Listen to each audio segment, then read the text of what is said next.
राधे कृष्णा। तो कैसे हैं आप? उम्मीद करती हूँ अच्छे होंगे। जैसे कि चैत्र का पावन मास चल रहा है, नवरात्रे आने वाले हैं, उससे पहले 5 अप्रैल को आ रही है पाप मोचनी एकादशी। नाम से ही आपको पता चल जाएगा कि इसका व्रत करने से क्या फल मिलेगा।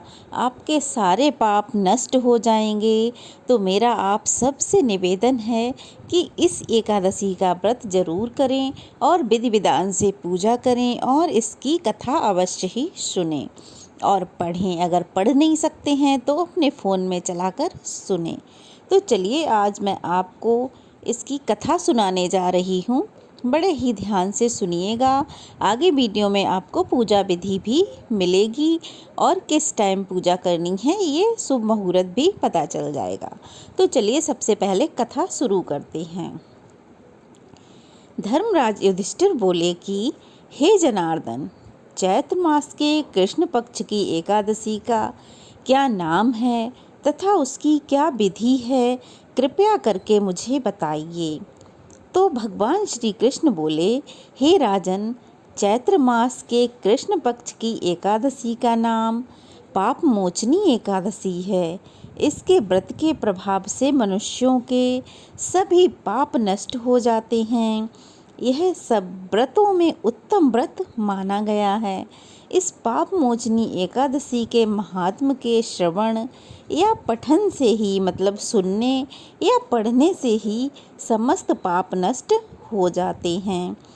एक समय की बात है, देव ऋषि नारद जी ने जगत पिता ब्रह्मा जी से कहा, महाराज, आप मुझसे चैत्र मास के कृष्ण पक्ष की एकादशी का विधान कहिए।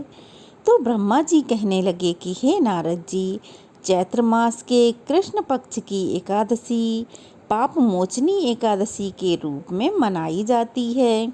इस दिन भगवान विष्णु का पूजन किया जाता है। इसकी कथा बहुत ही प्राचीन है। तो उस प्राचीन कथा के अनुसार प्राचीन समय में चित्ररथ नामक एक रमणीक वन था। इस वन में देवराज इंद्र गंधर्व कन्याओं तथा देवताओं सहित स्वच्छंद विहार करते थे। एक बार मैधावी नामक ऋषि भी वहाँ पर तपस्या कर रहे थे।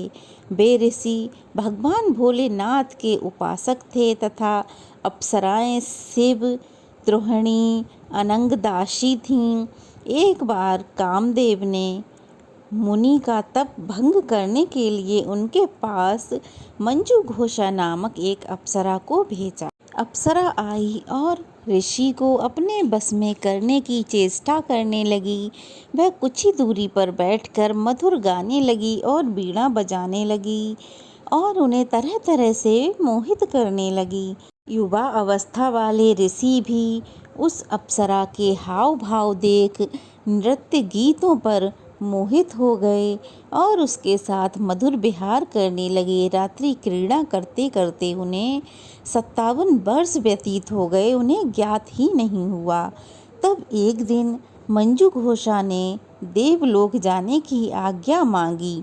उसके द्वारा आज्ञा मांगे जाने पर मुनि को याद आया और उन्होंने आत्मज्ञान किया कि मुझे तो इस रसताल में कितने समय व्यतीत हो गए, पता ही नहीं चला, और यहाँ मुझे पहुँचाने का एकमात्र कारण यह अप्सरा मंजू घोषा ही है।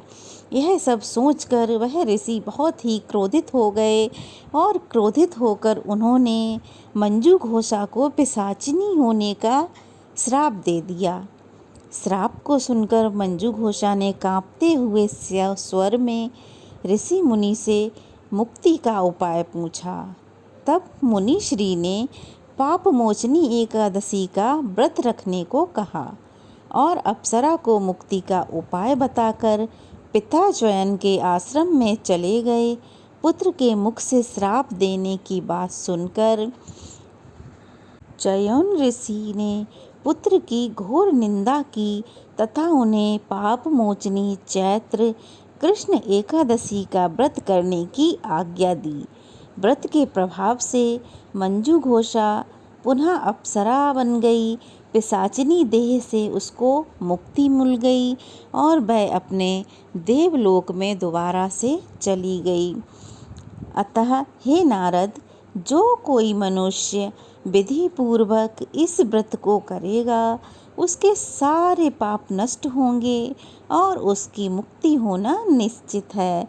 और जो कोई इस व्रत के महात्म को पढ़ता और सुनता है उसके भी सारे कष्ट, सारे पाप नष्ट हो जाते हैं और सभी संकटों से उसको मुक्ति मिल जाती है। तो यह है पाप मोचनी एकादशी का महात्म, पाप मोचनी एकादशी की व्रत कथा।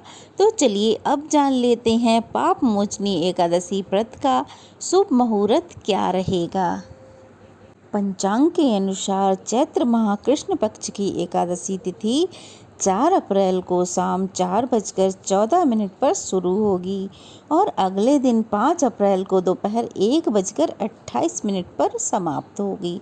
तो उदया तिथि मान्य होने के कारण एकादशी का व्रत 5 अप्रैल को रखा जाएगा और 5 अप्रैल को एकादशी मनाई जाएगी। चलिए पारण का समय जानते हैं। पारण का समय रहेगा 6 अप्रैल को सुबह 6:05 से लेकर 8:37 के मध्य आप अपना व्रत खोल लें। मतलब कि इस समय के बीच आप अपना पारण कर लें और इस दौरान स्नान ध्यान कर सबसे पहले भगवान विष्णु की पूजा करें। इसके पश्चात ब्राह्मणों को दान दक्षिणा देकर तब ही अपना व्रत खोलें। तो अब पूजा विधि जान लेते हैं। पाप मोचनी एकादशी व्रत वाले दिन आप सुबह सूर्योदय से पहले उठें। इस समय भगवान विष्णु का ध्यान कर दिन की शुरुआत करें। इसके पश्चात अपने दैनिक कार्यों से निवृत्त होकर गंगा जल युक्त पानी से स्नान करें।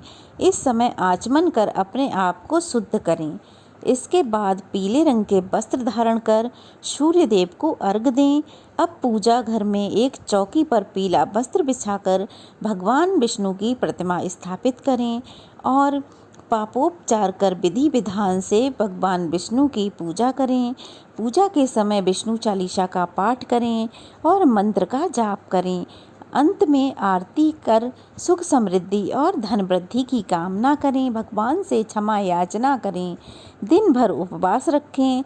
सायंकाल में आरती कर फलाहार जरूर करें। अगले दिन पूजा पाठ कर अपना व्रत खोलें यानी कि पारण करें। इस दिन पूजा का मुहूर्त सुबह 6:05 से शुरू होकर 10:48 तक रहेगा। इस समय में आप पूजा कर लें। अगर इस समय में पूजा नहीं कर पाते तो अभिजीत मुहूर्त में पूजा करें। अभिजीत मुहूर्त जो कि है 11:58 से लेकर दोपहर 12:48 तक। तो अभिजीत मुहूर्त में भी आप पूजा अर्चना कर सकते हैं। तो आज का वीडियो यहीं तक। कैसा लगा कमेंट बॉक्स में अवश्य बताएं और प्लीज़ मेरे चैनल को सब्सक्राइब करें, वीडियो को लाइक करें, बेल आइकन को प्रेस करना ना भूलें। तो चलिए फिर मिलते हैं एक नई वीडियो में। तब तक के लिए राधे कृष्णा।